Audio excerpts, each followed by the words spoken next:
अस्सलाम वालेकुम viewers, welcome to the students platform. Viewers, आज हम स्टार्ट करने जा रहे हैं PSY 505 डेवलपमेंटल साइकोलॉजी के लेसन 1 से। आई होप कि आपके लिए ये लेसन बहुत हेल्पफुल होंगे और आप लोगों का कॉन्सेप्ट जो है डेवलपमेंटल साइकोलॉजी का बिल्कुल क्लियर हो जाएगा। और मैं पूरी कोशिश करूँगा कि एज़ सून एज़ पॉसिबल इसके तमाम लेक्चर जो हैं वो अपलोड कर दूँ। सबसे पहले डेवलपमेंटल साइकोलॉजी की डेफिनेशन है, study of human beings development from birth to death is called developmental psychology. Aspects हैं कुछ इसके, वन बाय वन देखते हैं। पहला है फिजिकल डेवलपमेंट। हर इंडिविजुअल में फिजिकल डेवलपमेंट होती है। बॉडी में होने वाली चेंजेस, ब्रेन में होने वाली डेवलपमेंट, सेंसरी और चेंजेस जो होती हैं, और इसके अलावा मोटर स्किल्स की डेवलपमेंट, ये सारी फिजिकल डेवलपमेंट है। नेक्स्ट है intellectual development. Thinking, reasoning, memory, learning, mental abilities की डेवलपमेंट जो है, इसको हम इस तरह मेज़र करते हैं कि एक इंसान अपनी बढ़ती हुई ज़िंदगी के साथ साथ ज़िंदगी में आने वाले मसाइल को फेस करता है। क्या वो इनके बारे में क्या सोचता है और इसे सोचने के बाद क्या इसका हल निकालता है। आगे नंबर 3 और 4 को हम कंबाइन पढ़ेंगे। पर्सनैलिटी और सोशल डेवलपमेंट। पर्सनैलिटी डेवलपमेंट में क्या है कि एक बंदा चैलेंज को एक्सेप्ट करता है, हैंडल करता है, तो इसकी पर्सनैलिटी डेवलप कर रही है, क्योंकि वो वक्त के साथ साथ मुश्किलों को भी बर्दाश्त करना सीख रहा है। ये पर्सनैलिटी डेवलपमेंट थी। लेकिन अगर एक टास्क को पूरा ना कर पाए एक बंदा और एंशियस हो जाए, तो इसके सोशल सपोर्टर्स, इसके दोस्त, इसकी फैमिली इसकी हेल्प करेंगे, इसको एनकरेज करेंगे। इस तरह इसकी एंजाइटी कम होगी और वो अपने टास्क को हैंडल कर सकेगा। इसे सोशल डेवलपमेंट कहते हैं। पर्सनैलिटी और सोशल डेवलपमेंट आपस में इंटरलिंक्ड होते हैं। प्रिंसिपल्स ऑफ डेवलपमेंट क्या है कि डेवलपमेंट नंबर 1, डेवलपमेंट सबके लिए एक जैसी है। सब में डेवलपमेंट जो है सेम पैटर्न होते हैं डेवलपमेंट के। नंबर 2 में कह रहा है कि डेवलपमेंट होती तो सब में है, लेकिन इनका रेट मुख्तलिफ होता है, किसी में तेज़ी से होती है, किसी में स्लो होती है। नंबर 3 में कह रहा है ये मुसलसल होती रहती है, पैदाइश से मरने तक जो है डेवलपमेंट कंटिन्यू रहती है। डेवलपमेंट नंबर 4 में कह रहा है कि ये जनरल से स्पेसिफिक की तरफ होती है। पहले बच्चा जनरल चीज़ सीखेगा, फिर कोई स्पेसिफिक चीज़ सीखेगा। नंबर 5 में कह रहा है कि डेवलपमेंट चाहे एक ही कह रहा है कि डेवलपमेंट जो है एक ही चीज़ पर हो, लेकिन इसका रेट जो है मुख्तलिफ होता है। पैटर्न एक ही होता है डेवलपमेंट का, लेकिन रेट जो है मुख्तलिफ होता है। हर कोई अपने स्टाइल से अपनी एबिलिटीज़ के मुताबिक डेवलप करता है। डायरेक्शंस हैं फिजिकल डेवलपमेंट की, ये दो हैं। इसके दो प्रिंसिपल्स हैं दिए हुए यहाँ पे। सिफेलो कॉर्डल है पहला। इस लॉ के मुताबिक पहले जो है डेवलपमेंट में डेवलप करता है डेवलपमेंट हेड के रीजन में, फिर ट्रंक के रीजन में और आखिर में लेग के रीजन में होती है। सेकंड में प्रॉक्सिमोडिस्टल प्रिंसिपल है। एक इंडिविजुअल में डेवलपमेंट लेग की निस्बत हेड में और ट्रंक में पहले होती है। आर्म्स में डेवलपमेंट उंगलियों की निस्बत पहले होती है। मसलन एक बच्चा हाथ को पहले मूव करना सीखता है और उंगलियों को बाद में। इस तरह यहाँ पे आगे कुछ स्टेजेस दी हुई हैं डेवलपमेंट की। पैदाइश से लेकर डेथ तक 8 स्टेजेस होती हैं, कह रहे हैं। इनको हम डिटेल से आगे पढ़ेंगे। यहाँ पे एक डेफिनेशन है सेल्फ रियलाइजेशन की। Motive to achieve one's potential is called self realization. यहाँ पे आर्नल्ड गैसल ने कुछ प्रिंसिपल दिए थे डेवलपमेंट के। पहले तो दो वही हैं जो मैंने आपको बताए थे। आखिरी जो है इम्पोर्टेंट है बायलैटरल प्रिंसिपल। इसके मुताबिक कह रहा है कि जिस तरह बायलैटरल कहते हैं ना कि बॉडी जो है ना दो में डिवाइड करें, दोनों साइडें इक्वल होती हैं। इसी तरह इंसान के अंदर जो है मैक्सिमम ऑर्गन्स जो हैं, ज़्यादातर ऑर्गन्स इस तरह के हैं, जो एक राइट साइड पे ऑर्गन है उसी पे लेफ्ट साइड पर भी सेम पोजीशन पे सेम ऑर्गन मौजूद होता है। Differentiation of growth and development, definition और डिफरेंशिएशन भी है दोनों में। ग्रोथ और डेवलपमेंट में क्या फ़र्क है? आमतौर पर ग्रोथ और डेवलपमेंट को एज सेम ही लफ्ज़ लेते हैं, बट साइकोलॉजी में ये दोनों डिफरेंट है।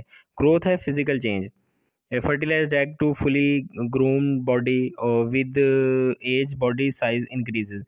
बॉडी का साइज जो हमें नज़र आता है इंक्रीज करता है, ये ग्रोथ होती है। डेवलपमेंट क्या है? चेंजेस इन बिहेवियर, मिच्योरिटी है। बंदा मिच्योर होता है, उसके बिहेवियर में तब्दीलियाँ आती हैं, उसकी परसेप्शन तब्दील होती है, ये डेवलपमेंट है। ग्रोथ जो है फिजिकली चीज़, फिजिकल कद में, हाइट में, यानी एज में इजाफा होता है, ये जो है ना फिजिकल ग्रोथ है। और डेवलपमेंट क्या है? जो एक बंदे की चेंजेस होती हैं ब्रेन में और बिहेवियर में, तो चेंजेस होती हैं, वो डेवलपमेंट होती है। यहाँ पे डिस्टिंग्विश बिटवीन इनके अंदर डिफरेंस बता रहा है। पहले तो मैंने आपको बता दिया। दूसरे पॉइंट में कह रहा है कि ग्रोथ जो है वो क्वांटिटेटिव होती है, यानी उसको मेजर किया जा सकता है कि इतनी हाइट है, इतने फीट हाइट है बंदे की। लेकिन डेवलपमेंट जो है ना, ये इसके अंदर बिहेवियर किस तरह का है, उसकी परसेप्शन किस तरह की है, ये चीज़ें क्वालिटेटिव होती हैं, इनको काउंट नहीं किया जा सकता, इनको मेजर नहीं किया जाता। पीरियड ऑफ द स्पैन, ये पीरियड ऑफ स्पैन 8 स्पैन हैं। ये पहला है प्री नेटल पीरियड है, ये बर्थ से लेकर कॉन्सेप्शन तक होता है। इसके अंदर स्ट्रक्चर, बेसिक स्ट्रक्चर और ऑर्गन्स बनते हैं। उसके अलावा इन्फेंसी से टोडलरहुड है, बर्थ से 3 साल तक होता है। ये जो स्टेज होती है, इसके अंदर new born in dependent and competent होता है, डिपेंड करता है अपने पेरेंट्स पे फुली, और केयर टेकर पे या पेरेंट्स पे डिपेंड करता है। इसके अंदर स्किल्स जो हैं वो रैपिडली, मोटर स्किल जो हैं वो रैपिडली ग्रो कर रही होती हैं। अर्ली चाइल्डहुड है, 3 से 6 साल तक होता है। इसमें भी ये अपने पेरेंट्स पे ही ज़्यादा डिपेंड करता है, लेकिन सीख रहा होता है उनसे अलग बिल्ड करना, उनसे अलग जो है ग्रो करना, वो सीख रहा होता है। और इसके अंदर भी जो है इसकी स्किल्स जो हैं वो जो बढ़ रही होती हैं, उनमें मजबूती आ रही होती है। मिडिल चाइल्डहुड है, 5 से 12 साल होती हैं। इसके अंदर जो स्किल लेवल ग्रोथ है वो थोड़ी कदरे स्लो हो जाती है पहली निस्बत, मतलब कि उसकी मोटर स्किल्स वगैरह जो बढ़ रही होती हैं, उनमें ग्रोथ हो रही थी, वो उसकी पहले की निस्बत स्लो होती है। 12 साल से बलूगत तक यानी पोवर्टी तक, या 20 साल तक इसको कहते हैं एडोलिसेंस होता है। एडोलिसेंस के अंदर जो है physical changes are rapid and profound होती हैं। इसके अंदर जो है रिप्रोडक्टिव मेच्योरिटी आ जाती है, डिफरेंट सेक्स जो हैं वो ज़ाहिर हो जाते हैं। उसके अलावा यंग अडल्टहुड है, 20 से 40 साल तक होती है। इसके अंदर बंदा डिसीजन लेता है बड़े बड़े ज़िंदगी के और अपना कैरियर सेट करता है। 40 से 65 साल की उम्र में बंदा फुली मेच्योर कहलाता है। और इसके अंदर जो है बंदा वो अपनी जो है अपने लिए, अपनी फैमिली के लिए ज़िंदगी गुजार रहा होता है। और आखिरी है लेट अडल्ट हो रहा है, इसके अंदर ये 65 से अबव होती है। इसके अंदर बंदा रेस्ट की हालत में होता है जब रिटायर हो जाता है ज़िंदगी के अंदर, मतलब कि वो इसका जो जहनी तवाज़ुन आप कह लें कि काफ़ी हद तक चीज़ों को भूलने लग जाता है। और कुछ ऐसे होते हैं जो कि अपनी यादों के साथ बाकी की ज़िंदगी गुजारते हैं। Research method in the study of human development, यहाँ पे कह रहा है कि डिफरेंट रिसर्च मेथड्स हैं जो कि हम पढ़ेंगे इसके अंदर ह्यूमन डेवलपमेंट की स्टडी में। पहला है case study method. Case study method के अंदर एक स्पेसिफिक बंदे या एक स्पेसिफिक ग्रुप के केस को एक लंबे अरसे के लिए पढ़ा जाता है। यानी कि एक बच्चे की हमने पढ़नी है, स्टडी करना है एक बच्चे को, तो उसकी बर्थ से लेकर 12 साल तक या उसकी पॉवर्टी तक हमने उसको स्टडी करेंगे। तो एक लंबे अरसे की स्टडी है। एक ग्रुप को हमने स्टडी करना है, क्लास को स्टडी करना है, तो ऐसा नहीं है कि एक दिन जाएंगे उसको स्टडी करेंगे वापस आ जाएंगे, इस तरह नहीं होगा।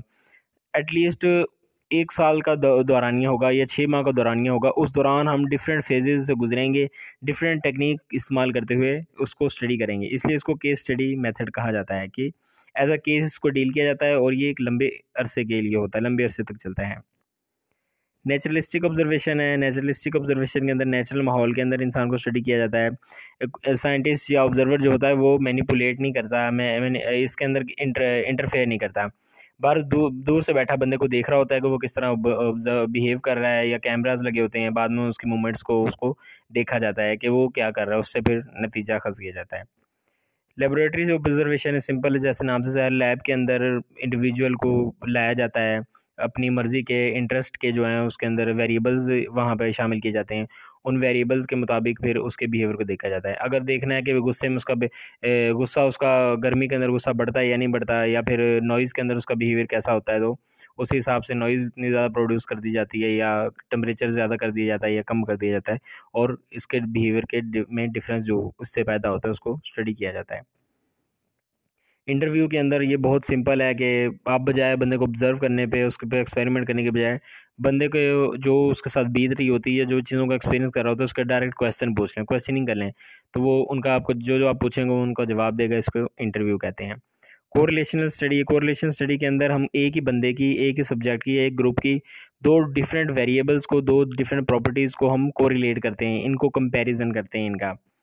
जिस तरह कोई आप एग्ज़ाम्पल ले लें कि एक बंदे की जो है उसकी इंटेलेक्चुअल पावर जो है उसको, और उसकी जो आप कह लें कि कोई और स्पीकिंग पावर है कह लें आप, ठीक है, इन दोनों को आपस में कंपेयर करते हैं, इन पे डिफरेंट एक्सपेरिमेंट करते हैं। कोरिलेशनल मतलब क्या है?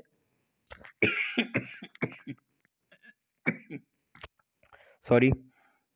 कोरिलेशन यानी कि इनका रिलेशन आपस में देखते हैं कि क्या रिलेशन बनता है। किस चीज़ के अंदर कोरिलेशन करनी है? दो वेरिएबल्स या दो खसूसियात में किसकी, एक इंडिविजुअल या एक ही ग्रुप की दो खसूसियात के दरमियान रिलेशन वेरिएशंस को देखना कोरिलेशन मेथड कहलाता है। आगे मज़ीद टाइप्स हैं एक्सपेरिमेंट्स की। लेबोरेटरी एक्सपेरिमेंट है वही सेम इसके अंदर एज इट इज़, वही जो मैंने पहले बताया वो उसको याद कर लें कि अपनी मर्ज़ी के एक एक्सपेरिमेंट करने हैं, अपनी मर्ज़ी की खसूसियात को देखना है तो जो है रिसर्चर जो है वो जिस तरह की चाहता है, जिस तरह का चाहता है माहौल प्रोवाइड करता है बंदे को, उसके मुताबिक फिर उसके बिहेवियर को ऑब्ज़र्व करता है। फील्ड एक्सपेरिमेंट है। फील्ड एक्सपेरिमेंट में कह रहा है कि इसमें रिसर्चर सब्जेक्ट को उसके अपने किसी भी मतलब जगह पे, फैमिली हो गई या फिर घर या स्कूल में ऑब्ज़र्व करता है। आगे नेचुरल एक्सपेरिमेंट है।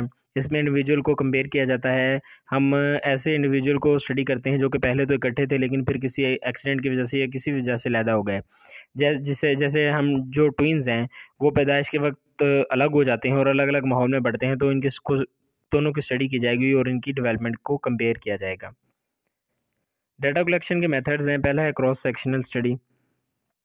इसमें हम मुख्तलिफ एज ग्रुप के लोगों को एक ही मौका पर स्टडी करते हैं। 6 साल से लेकर ओल्ड एज के लोगों को इकट्ठा बिठाया जाता है और उन पर कोग्निटिव टेस्ट किया जाता है और रिज़ल्ट से या एक मतलब कि एक्सपेरिमेंट किया गया था 6 साल से लेकर के बच्चों से लेकर ओल्ड एज के लोगों को बिठाया गया। कोग्निटिव टेस्ट किया गया, रिजल्ट से पता चला कि जो मिडिल एज के लोग होते हैं वो हाई स्कोर किया उन्होंने, और जो यंग एज के लोग थे उन्होंने और जो ओल्ड एज थे उन्होंने लो स्कोर किया। ये फास्टर और एक चीपर स्टडी है, मतलब एक ही वक्त में एक ही एक्सपेरिमेंट के ज़रिए मुख्तलिफ हर तरह के एज के लोगों पर आप लोग एक्सपेरिमेंट कर सकते हैं, स्टडी कर सकते हैं उनको। नेक्स्ट है लॉन्गिट्यूडिनल स्टडीज़। ये एक लेंथी प्रोसेस है। लोगों के एक ग्रुप को लिया जाता है और इन्हें मुख्तलिफ औकात में ऑब्ज़र्व किया जाता है। इनमें बिहेवियरल चेंजेस को 2 साल या 4 साल या 5 साल के गैप से के बाद इन्हें ऑब्ज़र्व किया जाता है। ये जो है बहुत लेंथी है और लेंथी होने के साथ साथ एक्सपेंसिव भी है। आगे सिक्वेंशियल स्टडीज़ हैं। सिंपली ये कह रहा है कि it is design to minimize the drawbacks of cross sectional और लॉन्गिट्यूडिनल स्टडीज़। लॉन्गिट्यूडिनल और क्रॉस सेक्शनल स्टडीज़ के दरमियान में होता है, यानी कि दोनों की प्रॉपर्टीज़ को दोनों के मेथड को इस्तेमाल करते हुए हम इसे लेकर चलते हैं आगे। और जो इन दोनों में लॉन्गिट्यूडिनल में और जो क्रॉस सेक्शनल के अंदर जो प्रॉब्लम्स आती हैं उनको ये ओवरकम करता है। और ये था आपका लेसन PSY 505 का लेसन 1। आई होप कि आपके लिए हेल्पफुल होगा। मुझे कमेंट में ज़रूर बताइएगा। मिलते हैं नेक्स्ट लेसन में। Till then take care. अल्लाह हाफिज़।